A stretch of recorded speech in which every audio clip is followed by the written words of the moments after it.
we now have a world currency dollar that's under the manipulation of the Rothschilds because, as you probably know, the Rothschild family sets the price of gold in London. And now the price of gold will be a determinant on the value of currencies. The Rothschild family also owns the Eastern oil, and the Rockefellers own the Western oil, and oil will be a determinant in this basket of goods in the new currency system.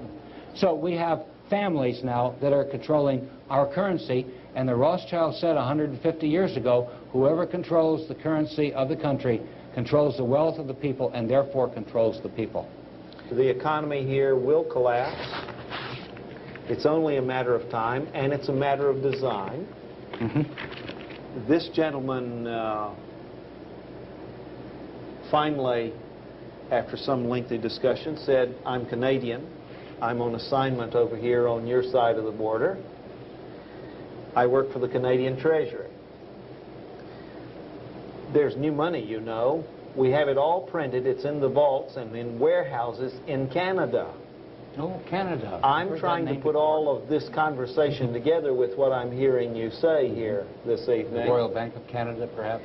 He simply said, this gentleman told me that Americans did not have the expertise nor experience to print colored currency, that this was being printed by contract in Canada, had been printed, and is presently being held in large warehouses awaiting the proper time for distribution. The next thing we're going to listen to is Baron Edmund de Rothschild. Well, this is going to be called a new Magna Carta, too, this World Bank program. All these enactments are going to be given the title of the new Magna Carta. In the old Magna Carta, it gave baronial rights, land rights, to barons in England. And in the new Magna Carta, it's going to be given baronial land rights to the world for Baron Edmund de Rothschild. We're going to hear him now announce the creation of the International World Conservation Bank enactments, which will include a second Marshall Plan. That's what's going to bail us out here in the United States. It's going to include a third world debt relief, and it's going to include a new world currency system. Let's hear Baron Edmund de Rothschild. But perhaps this conference might like to think more about the Marshall Plan, which had been mooted and put forward very tentatively at the Denver conference. And perhaps this might be the keynote of what you have heard today and what perhaps you might like in some perhaps amended form to have put forward. At this conference, recognizing the needs to protect our ecological and environmental heritage within the concept of the World Wilderness Congress, World Wildlife Fund, and all other bodies involved in the preservation of life on our planet, asked the Prime Minister of Norway, Right Honourable the Gro Harlem Brundtland, as one of the world's leaders of a greatly respected community, to be the promoter of this International Conservation Bank. By her Brundtland report, which has been widely circulated to world leaders, she could follow up this report with the recommendations to promote a second Marshall Plan, the third world debt relief, and finance for a stable development.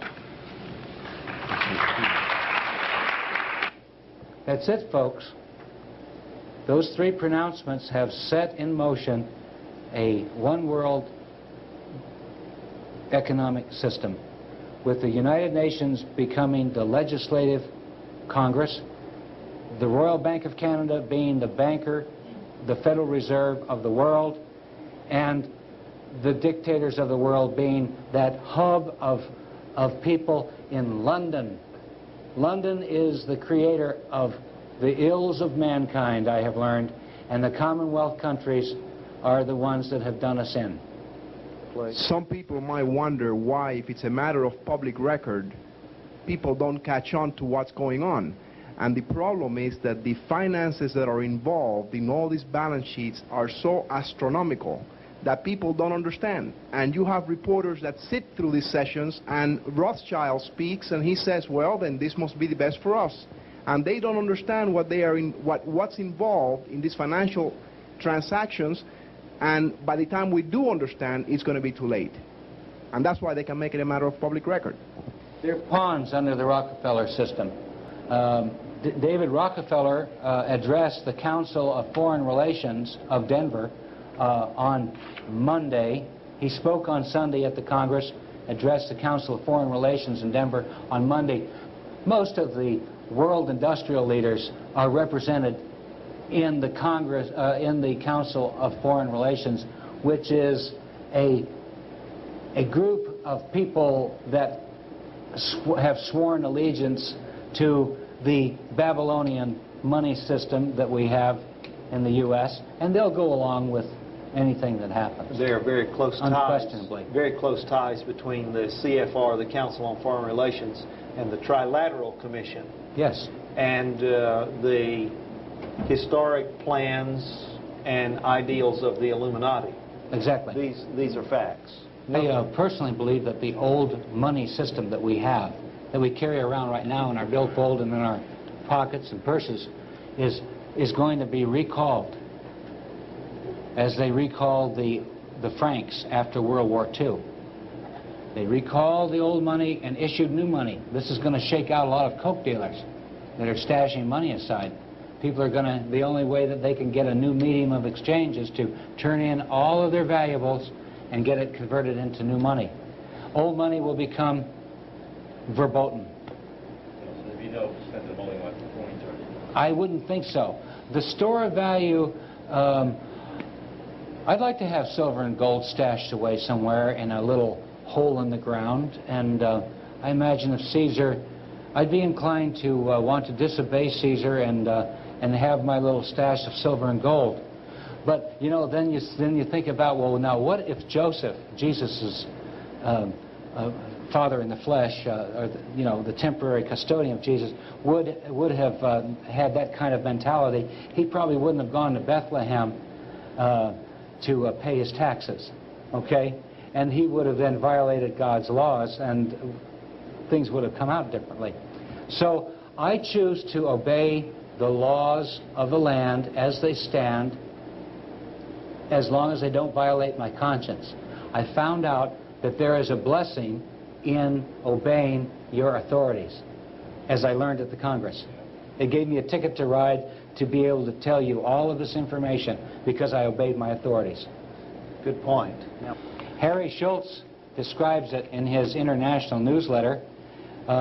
Here is what he says. My research and development indicates Japan is going to turn an already negative outlook into something bordering on horrendous.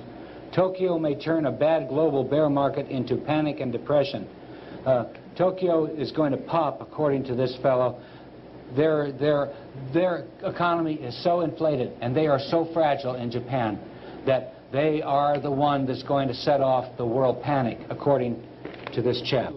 A person asked me, what about these people on government checks, Social Security? Well, all those things are going to be wiped out. All of your savings are going to be wiped out. Silver and gold is not going to save you. You're going to be either dependent upon the World Conservation Bank and the goodness of its officers to provide you with the living you need to sustain your life, or you are going to trust in the Lord Jesus Christ to sustain you. And that's going to be the decision.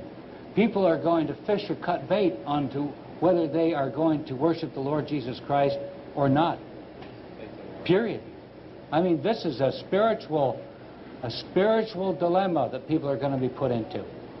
The bank really isn't going to be receiving real money from Brazil and so on, but they'll have the appearance of bringing it in.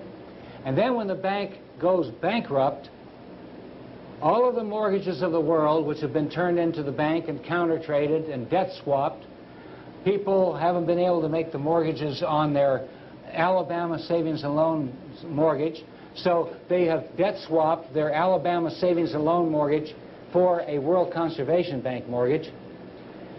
The World Conservation Bank, to put it succinctly, is going to own mortgages on all of the wealth of nations throughout the whole world.